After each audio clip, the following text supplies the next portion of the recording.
خواتین حضرات، infection control society آپ کی صحت کے لیے آپ کے طبی معلومات میں اضافے کے لیے مختلف مضامین آپ کی سماعت کے لیے پیش کرتی ہے۔ آسٹیو آرتھرائٹس کے بارے میں کچھ بتانا چاہیں گے۔ آسٹیو آرتھرائٹس کے درد کو دور کرنے کے لیے جو گھٹنوں میں انجیکشن لگائے جاتے ہیں وہ کتنے مفید ہیں اور کتنا فائدہ ہو سکتا ہے، ان کے بارے میں معلومات ہم دینا چاہیں گے۔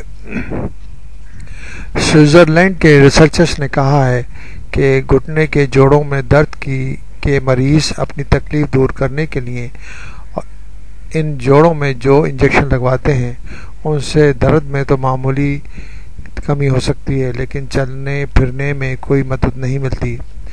بعض اوقات سنگین نتائج بھی دیکھنے میں آتے ہیں۔ واضح ہے کہ ہمارے جوڑوں میں ایک لیس دار مادہ ہائلورونک ایسڈ ہوتا ہے جو شاک ایبزاربر کے طور پر کام کرتا ہے۔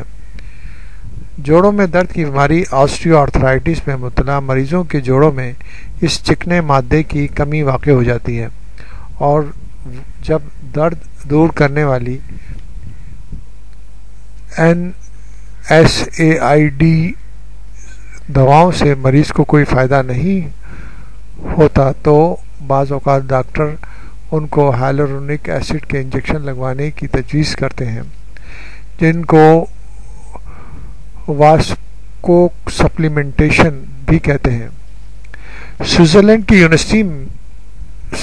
یونیورسٹی آف برن میں کلینکل ایپیڈیمیولوجی کے پروفیسر ڈاکٹر پیٹر جونز کا کہنا ہے کہ بدقسمتی سے اس بات کی کوئی شہادت نہیں ملی کہ واسکو سپلیمنٹیشن سے ان مریضوں کو جو گھٹنوں کی آسٹیو آرتھرائٹس میں مبتلا ہیں کوئی راحت ملی ہو۔ علاوہ ازیں ان انجیکشن سے معدے اور آنتوں کی تکلیف اور قلبی شریانی مسائل کے علاوہ دیگر مضر اثرات بھی دیکھے گئے، جو ڈاکٹروں اور مریضوں کو یہ پیغام دے رہے ہیں کہ ان کے استعمال سے گریز کیا جائے۔ ان کا یہ تجزیہ اس ماہ اینل آف انٹرنل میڈیسن میں شائع ہوا۔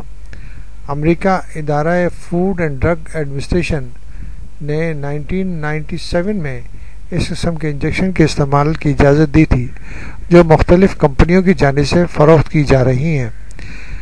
درد دور کرنے والی دیگر دواؤں کے مقابلے میں ان کی قیمت کہیں زیادہ ہے۔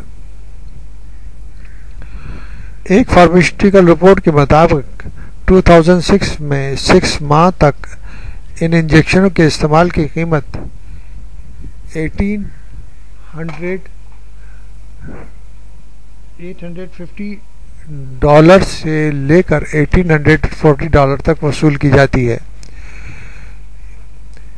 یعنی کہ حالیہ تحقیق کے سلسلے میں ڈاکٹر پیٹر جونز کی ٹیم نے ان 89 جائزوں کا تجزیہ کیا ہے جن میں ان انجیکشنوں کی افادیت اور فرضی انجیکشن کے مقابلے میں یا کوئی دوا استعمال نہ کرنے میں جانچ کی گئی تھی یا کوئی دوا استعمال نہ کرتے ہوئے جانچی گئی تھی۔ مجموعی طور پر ان تمام جائزوں میں 12,000 بالغ افراد شامل تھے جن کی عمر 50 یعنی کہ 50 ایئرز سے 72 ایئرز کے درمیان تھی۔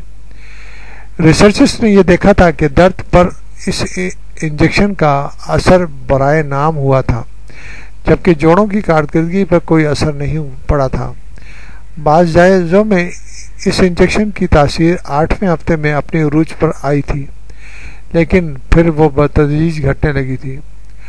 ہائلورونک ایسڈ انجیکشن کتنے محفوظ ہیں، اس بارے میں جب ریسرچرز نے تحقیق کی تو معلوم ہوا انجیکشن سے خطرناک قسم کے سائیڈ ایفیکٹس کا خطرہ 40% تک بڑھ سکتا ہے، جس میں معدے اور آنتے کی تکالیف شامل ہیں۔ بعض مریضوں کو جس جگہ انجیکشن لگایا گیا تھا وہاں 24 سے 72 گھنٹے کے بعد گرمی محسوس ہوئی اور ان کے گھٹنے سوج گئے تھے۔ اس بات کے بھی شواہد ملے کہ متعلقہ مریضوں میں دل کے مسائل اور کینسر کے واقعات سامنے آئے، لیکن واضح طور پر یہ معلوم نہ ہو سکا کہ ان کا سبب یہ انجیکشن ہی تھے۔ ریسرچرز نے ان نتائج کے سامنے آنے کے باوجود ایک سرجن نے جو اس جائزے میں شریک نہیں تھے کہا ہے کہ جوڑوں کی تکلیف میں مبتلا مریضوں کو کچھ آرام پہنچانے کی خاطر وہ اب بھی ان انجیکشنز کو مفید سمجھتے ہیں۔ ایلینوائے کے نارتھ شور یونیورسٹی میں آرتھوپیڈک سرجری کے چیئرمین ڈاکٹر ولیم روب نے کہا ہے کہ جوڑوں کے علاج میں وسکو سپلیمنٹیشن سے بعض مریضوں کو، جن کی تعداد بہت تھوڑی ہو سکتی ہے، وقتی طور پر فائدہ ہو سکتا ہے، اور انجیکشن لگنے کے بعد 6 ماہ سے کم عرصے سے لے کر 12 منتھ تک انہیں قدرے آرام مل سکتا ہے۔ انہوں نے کہا ہے کہ وہ ایک مریض کے نقطۂ نظر سے اس انجیکشن کے فوائد اور نقصانات کو دیکھتے ہیں۔ بہت سے مریض سرجری اور دواؤں سے گریز کرتے ہوئے انجیکشن لگانا پسند کرتے ہیں، کیونکہ سرجری اور دواؤں کے بھی مضر اثرات ہو سکتے ہیں۔ تاہم بعض ایسے مریض جو آرتھرائٹس کے ابتدائی مرحلے میں ہوتے ہیں وقفے سے وسکو سپلیمنٹیشن کے ذریعے مستفید ہو سکتے ہیں۔ مزید تحقیق کی ان انجیکشن کے لیے ضروری ہے، اور ہمارے جیسے ممالک میں بھی ان کے جو اثرات ہیں ان کو دیکھنے کے لیے صحیح طرح ریسرچ کی جانی چاہیے، تاکہ معلوم ہو سکے کہ ان کے کیا فوائد ہیں اور کیا نقصانات۔